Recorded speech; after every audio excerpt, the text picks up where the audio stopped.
Thanks for listening to the Replatform podcast sponsored by Attract and Hypersonics and hosted by me, James Gerd and Paul Rogers. Warm welcome if it's your first episode. We put a lot of time and effort into creating this content, so please help us keep the podcast free, refer us to other people in your network, let them know we exist, share our posts on LinkedIn and Twitter, that'd be really great. And also rate the show on Apple, Spotify, YouTube, or wherever you listen. It gives us a visibility boost. With that said, thank you, and we hope you enjoy our latest episode. We've got a cracking episode today. We're talking about managing a large-scale e-commerce technology project with the Gym Group. A lot of you probably already know the Gym Group. Some will be members. But for those who don't, it provides the lowest cost, no contract, 24/7 gym nationwide, which is a pretty impressive offering.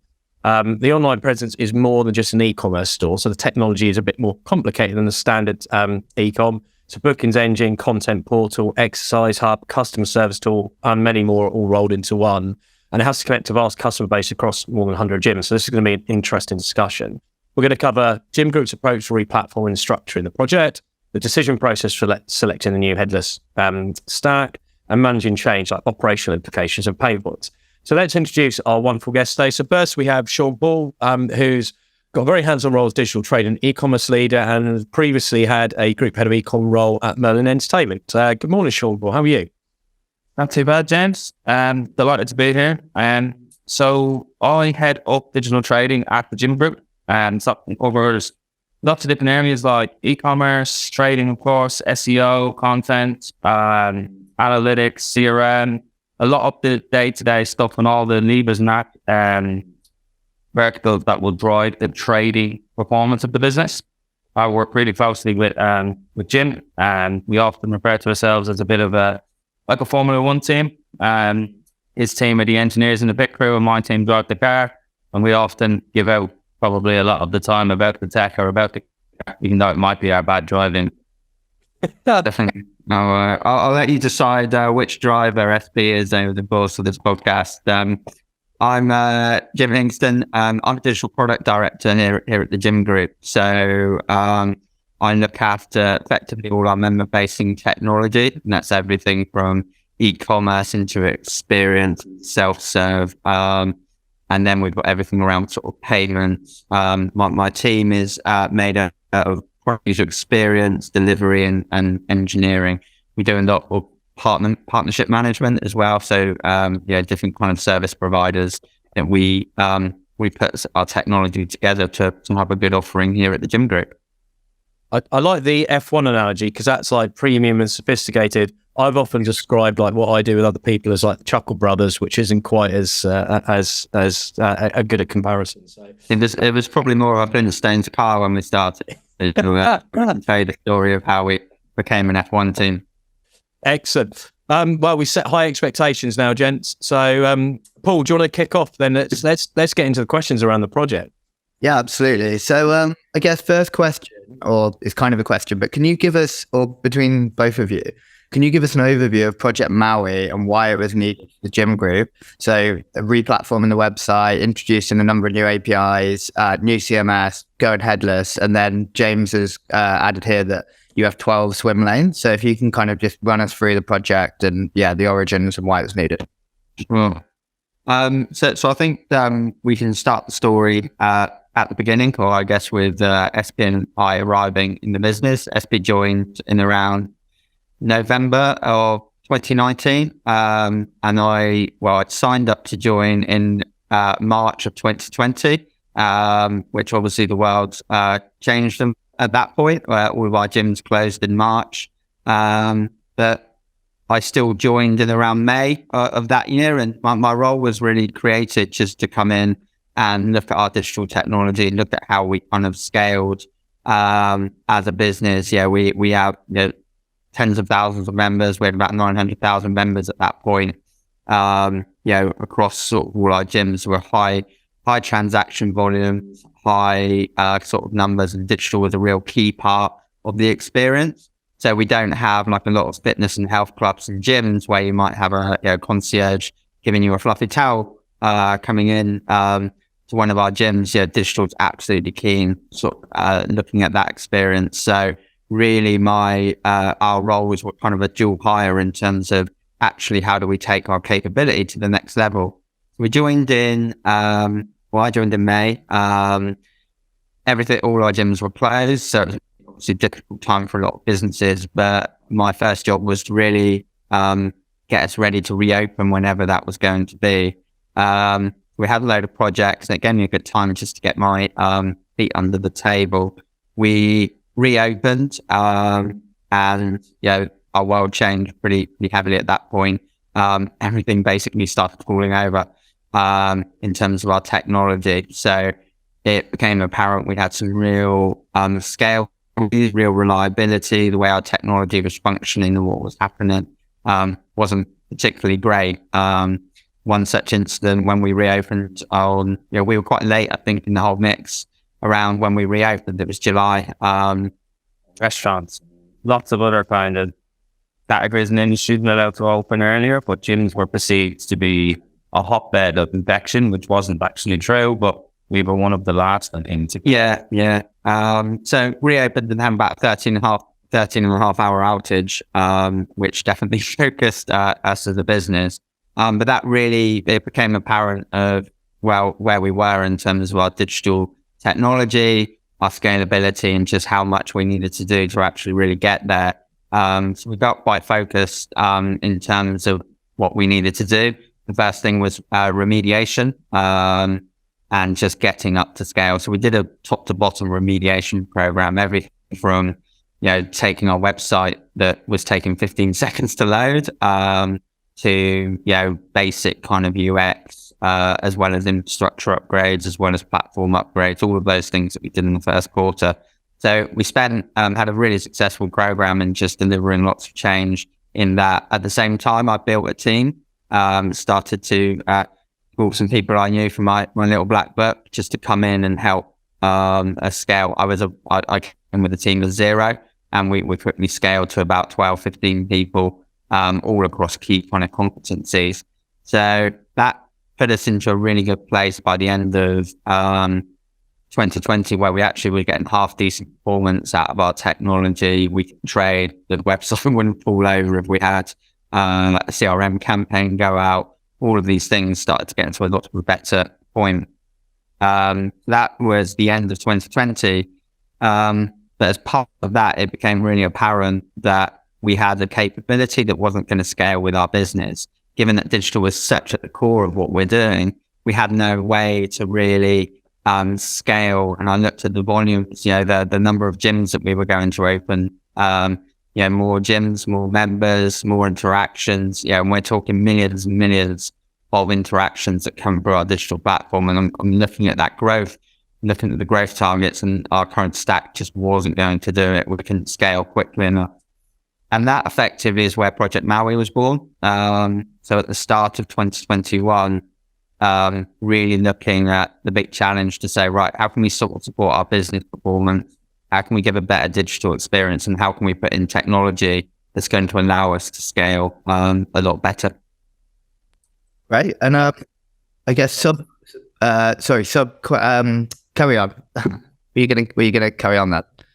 No, I was just going to add to what Jim said. And I think COVID tested a lot of businesses. And one of the areas where Jim talked about was, as a business, we never closed.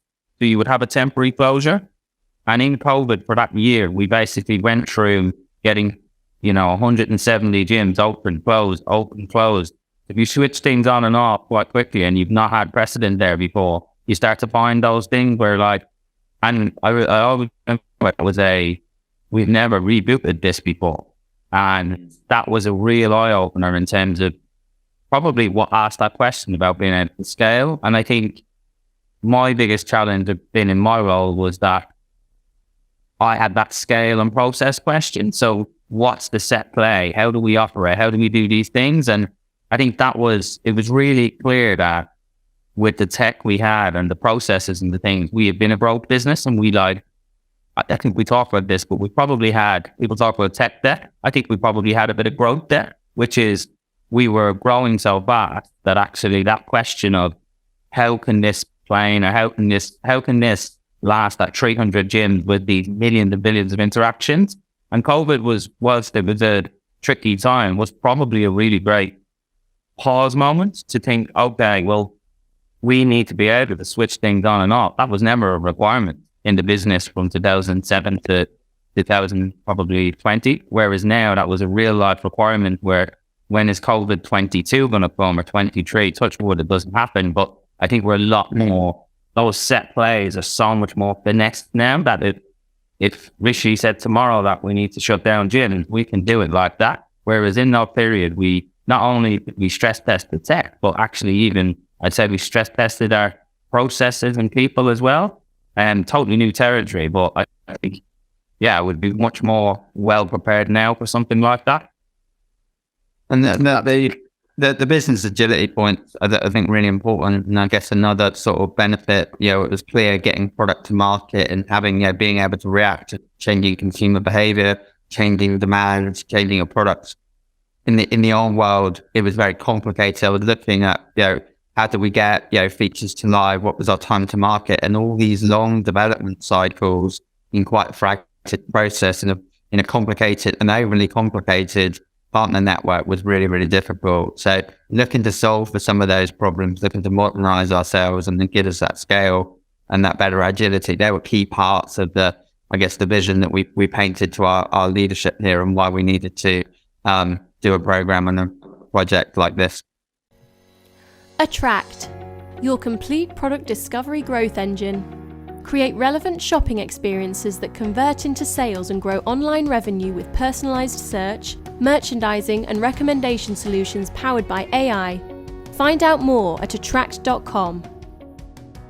Great. Well, I'm looking forward to hearing more about the tech stack later on. I guess in terms of where you started, like this is obviously a really big project, as you've said, super broad. How do you structure a project like this, and how did you get to those 12 swim lanes? Yeah, SB always brings up the 12 swim lanes, and I can't even remember what they were, to be honest. I think I just dazzled you with some looking quite organized. But effectively, we really needed to something. This was a project of the scale that the gym group doesn't normally do. It's a huge tech investment. Ideally, we would have had a much smaller program, but given the investment that we had, given where we were, we knew we'd have to go as fast and as hard to sort of deliver some serious value there and not disrupt our core business too much. The first thing that was really important to do was really drive what were our objectives, what was the business value, what was the benefit that we were going to anchor everything that we did with. I mean, I've been in parts of replatform projects where you can get a bit too tech focused, just spinning like various bits and pieces in terms of being focused on the tech. We really needed to anchor like what were the benefits we were going to drive, what were the objectives, and there was a lot of almost kind of visualization, painting a picture of the world in which we'd operate that Maui would deliver. So given those two things, it gave us a chance as a business that's not traditionally very tech focused or tech savvy to really understand why we were doing this kind of project. So starting in that place was absolutely critical for us. And then I think it was just a bit of a structuring the core sort of work streams. Some of these were tech based in terms of we were introducing an application. Other were key parts of the experience. So for instance, our join journey, that's effectively our checkout where we sell our memberships and we need to convert as well as possible. That's one of the big areas for us. So designing that, delivering that to a high standard was critical. So having a focus and an anchoring on those points was quite important. Likewise, we could map some of the other 12 work streams to benefits. What that also allowed us to do was start to look at these key streams all have projects and deliverables that are hanging off the side. So we could drive a lot more accountability and reporting off the side of those to build out those plans. What kind of happened in reality is you get into some areas and they'd either be more or less complicated than we thought. So we did have to pivot a few times. That gave us a real kind of clear view and get people used to actually, how a complicated program this is, and then tracking progress against the work stream. Well, I can't tell you the 12 swim lanes, but I can tell you the 4 that I was responsible for. The swim lanes kind of came from, I probably just emphasize what Jim said in terms of, as a business, I think we probably underestimated how much tech actually touched everything. And we describe ourselves as as an e-commerce business. So every member manages the membership online through our app, through all of these digital platforms and touch points. And the reality is that if, for example, they wanted to change something in James's membership, a door has to open. It has to talk to a membership system. It has to know to open that door in that branch on that product on that day, on that hour. So it's quite complex. And I think sometimes maybe this process also gave us an education journey to go on in terms of how many different technical touch points. And we had a bit of an internal running joke at one point, which was all about one does not just change that thing because it has a domino effect. And knowledge of those dominoes was, I would say, quite light on the ground. A small number of people had that knowledge of how everything was interconnected. That really helped with the swim lane formation. And I would say one of the challenges was we had to really visualize where we wanted to be as a business. So as an example, I built a web analytics function, but I was doing that alongside knowing where we would be in 12 months' time after this project was delivered. So you're almost trying to build the behaviors into what we do and into a capability or vertical, whilst knowing over here we have a great opportunity while the bonnet is up to build a new data layer to do this. So I think it was very good to be able to project where we want to be from a vertical perspective or capability perspective. And then we definitely had 4 of my swim lanes were obviously trading, web analytics, SEO and migration, but also a big one was content and around the CMS and the production side of that. And that was also fascinating because we identified content gaps. And this is typically in most businesses, every business would rather have more content. But again, that growth curve we were on, we never really paused from 2015 to 2020 to stop and say, where's our brand asset bank? Where's all of our different things? So I think as we went through the project, you realized you could build a website quite easily if you've got a lovely big asset bank.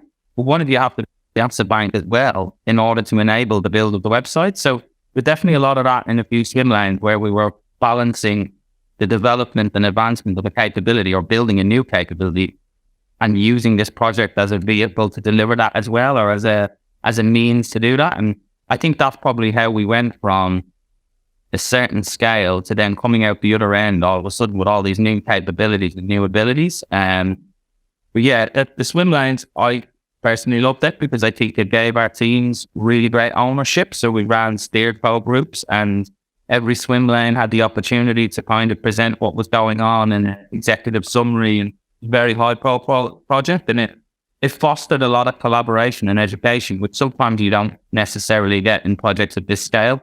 But you could speak to, our engineering team probably have a much better understanding and education of SEO and vice versa now as a result of that collaboration. And that's been really powerful, not necessarily just in the project, but after the project, we've now got kind of SEO and engineering initiatives that are happening on really strong axes because of the project and governance that went with that.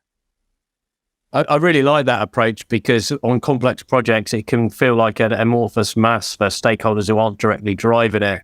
So having centers of excellence where people are assigned to it, but you have that cross-pollination so they're aware of the wider project. I really like that. That's really sensible because effectively you're program management, you're not project management at this level. Which leads me on to the next question. And I know a lot of people listening will ask this question because everyone has the same dilemma. It's like, how do you resource this?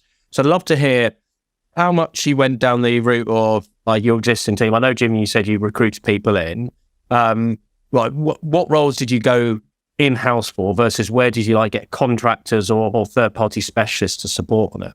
Yeah, I can take that. So one of where we talked about the visualization of the world of what we wanted to build, our team and capability were a big part of that. We knew by investing here in this way that ultimately we'd be in a better place to have more flexibility around how we built our kind of stack and how we managed our technology, and including building more of an in-house function, which drives more ownership. What was really important in those initial days was getting some more leadership and capability and subject matter expertise, and that was across product UX, delivery, engineering, testing, all of these guys who are more kind of senior, seasoned people to kind of come in. So we hired effectively everyone in 2020 on contract, and most of that team went permanent to actually come in and do this kind of project. So we had that effectively a leadership team built in around there. We started to add as we were going. What we knew we couldn't do though was we couldn't build everything ourselves. That was way too big for what we needed to do. So our first job was to pick a system integrator to come in and work with that leadership team to really start to engineer. So it's still quite lightweight. So we ran a pitch process in those early days, and really competitive, really interesting process to go through around the technology, around our business. People want, we went out to a lot of traditional retail SIs who I think their first reaction was, "You're a gym company, why are you talking to us?" And then they get it, like we talk about our business, they'd understand that. We ended up awarding the contract to the build to a company called Amido, who are now in Solid Digital, and they've been with us since that time, and they came in to build a lot of the applications, and that's been a really successful partnership because it helps us deliver and build, but we also could face into the challenges. They were really technical in terms of their engineering prowess, but we could also then start to build a team, and they built it in a way that was ready to hand over to us as we built out more of our kind of capability. I guess the second phase was, going back to the race car, is at a certain point the car was ready to start to drive, and that's where SB could really start to build that his thing. Yeah, so my side of the team is actually quite different because Jim would have had access to capital on the project, which is always a easier conversation with resource. It's a bit trickier in my area because my hires would have been perms and they would have been OpEx. But I think that comes back to what I said about balancing the advancement of the capability in a project. So it was, we need to invest in this person because in 9-12 months we're going to have a Ferrari, and we need to have these specialists. And there was a few terms at the time I remember around, we talk about generalists and you talk about specialists, and what I needed in my team was a couple of specialists and digitalists. So people who are kind of digital generalists to be able to operate this part. I hate that word. Yeah, no, and it's a word we still use today. We're helping people with career development, but it's probably asking hard questions to say, why invest in this math program and deliver this great thing if you're not going to have the right drivers and the right equipment and the right people when it arrives? And we really have to focus, and SEO is a big part of my world. And just as an example, we were about 5 or 6 years behind the competition in that space. And during lockdown, the company was fantastic. They backed us and we invested, and Jimmy touched on that kind of brains up sort of initiative stuff we did in 2020. And we managed to claw back, I'd say, 2 or 3 years of that to get us to a decent level on speed. Like, it's not every day you can turn a 15-second car into a 1-second car. And we've done quite a lot of work in that area, but then we had to then continue to invest in the capability because it's not a case of best practice is fluid, and you're always trying to evolve, you're always trying to push it to the next level, to the cost to maintain. And I think that was probably a big step change in my area, which was now have all of these things, we have to look after them, and that means we need people. So each was done on a case-by-case basis, really, each of the verticals, because, and we had to showcase value as well, which meant Jim was great having Jim obviously coming from Vodafone and Debenhams, and I came from Maryland, but being able to bring examples of what a finished article looks like from another business was really key to selling, not that dream, but where we're actually going and why you need these things. Because as a business, we did look on enviously at other businesses and think, oh, they look great. But actually, a bit of LinkedIn stalking or a bit of background checks, and you understand that what you see at Airbnb, for example, we all love that as a brand, is the byproduct of a really great engineering team, a really great UX team that's quite mature on their journey. So I think journey mapping for us was really key in terms of capability building. And that's what's enabled us to continue to build up on that after the project. Yeah, I like that approach. I've done a lot for clients of LinkedIn stalking to map out at least within a degree of error, but an e-commerce team structure show the level of resource and where they have generous and specialists, because it can change perceptions at board level sometimes of, why should we recruit? It's like all your competitors have these skills. So yeah, interesting. And that the resource in leads me on to the next question, which is the key systems you've selected for e-commerce. I'd love you to talk us through back end and front end. What did you build using like open source or available tools versus where did you bring in specialist third party applications and stuff? Yeah. It is worth, I guess, prefacing this in, we didn't know what we were going to build when we started out. And when we were building stuff, we ended up building things in a different way. There's an interesting R&D kind of tax relief around the innovation and that kind of thing. If anyone's interested around some money that we were able to better fund some of this project. But ultimately, we built 2 front-end apps in React, so hosted on Kubernetes Azure kind of clusters, was all hosted Kubernetes clusters. We built new microservices for a whole bunch of our kind of core services and system integration. We've got an API kind of for one of the application. We modernized some areas of that as well. And then we partnered with Amplience to give us kind of headless CMS system. So integrated kind of with them for CMS and Dan. We also integrated with a new customer identity manager, which is kind of really powerful for driving security, driving authentication, and basically cross-platform single sign-on. We also we've got some back-end systems of member management, which are in, I guess, quite a little bit more older kind of parts that support our business around member management, payments, pricing, and product. So we modernized some of that as well, and effectively started to build out our kind of core new platforms off the back of that. Worth noting, we've got a member app as well. So that's that was already in place, but we were improving that as we went.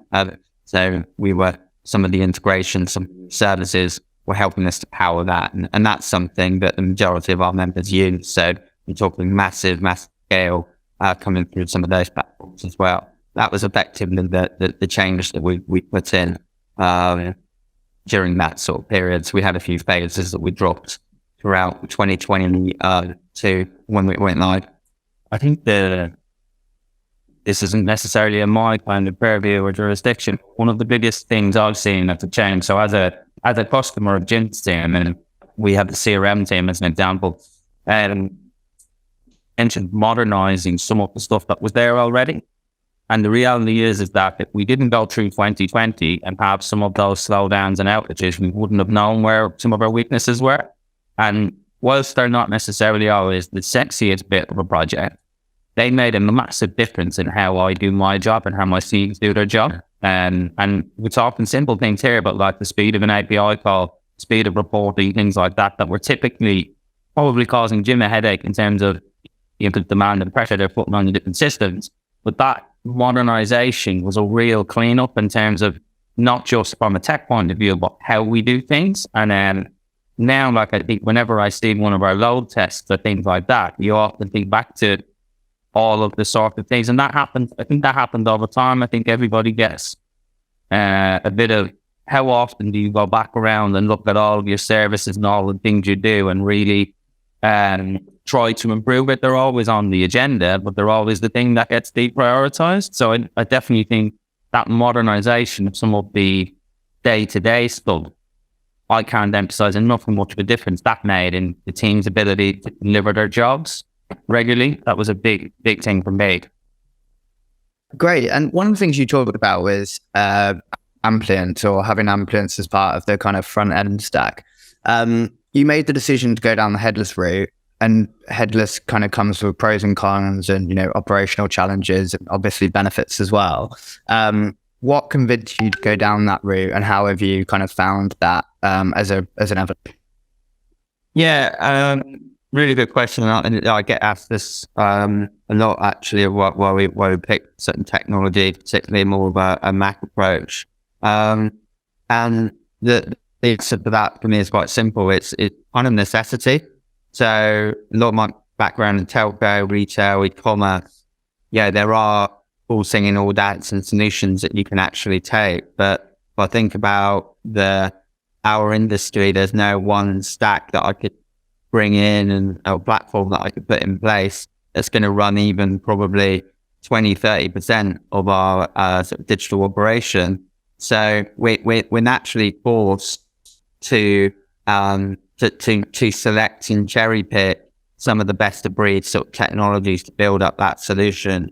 What I could really see coming into this industry, it wasn't particularly mature in terms of technology. Some of the things that we're using, some of the software providers, some of the implementations and quality of the experiences just weren't anywhere close to what we'd see in retail, what we'd see there. So it became actually, what were the key things that we need to achieve? Really laddering up to those benefits and then starting to almost componentize the different areas to bring them together, and then really challenge, what's the order in which we do? Is that a cost-effective way to do it?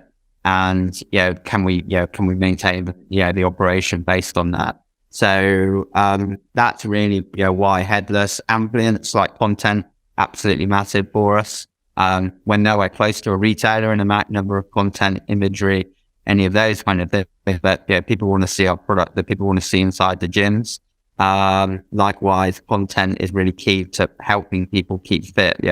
How do you do an exercise? How do you have an exercise plan? You need content around that. Likewise with our brand. So that was a real key one. I'd worked with Amplience a number of times before, so it felt like something that could sit quite well. I knew the tooling was pretty good for SP's world in terms of campaigns, in terms of the speed that he wanted to operate at with the sophistication. So we could make some pretty quick decisions on some of the technology within those components, and then it was just knitting it together, which was the real challenge for us. I think as the kind of owner with Amplience and then with the operational side, one thing I had a lot of time for in the process was actually the and from Amplience, and actually a lot of the time when you speak to software vendors, they'll set you up on play dates with other clients, and then everyone will say how great things are. But actually, a lot of through the process was things they would do differently.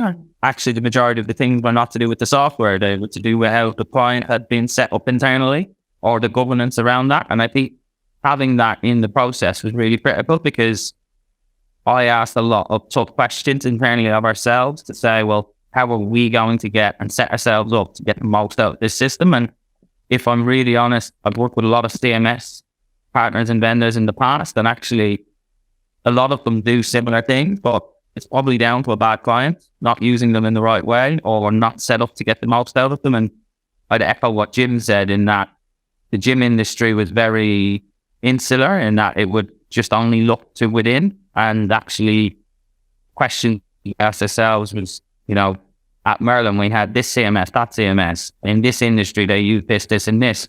And we have really adopted that as a bit of a mindset, which is, how would Airbnb do this? How would Amazon do this if it was a challenge? Because some of the best, and take the ideas of a really great e-commerce business or the principles of it and apply it within our industry. And that was a great challenge for Amplience as well, because we're not a retailer, we're a multi-site business with very different needs, and probably push their system in ways it hasn't been pushed before. And I really enjoyed I couldn't speak highly enough of, from the Amplience side, the honesty through the process is what led to us not making mistakes or not trying to going into things. And that counts for an awful lot, because sometimes it can just be the world is rosy, but actually it's better going in eyes open when someone tells you that it might not work like this. And actually you have the time to adopt your internal processes around that. And that can make it massive value add that you don't normally see with all vendors.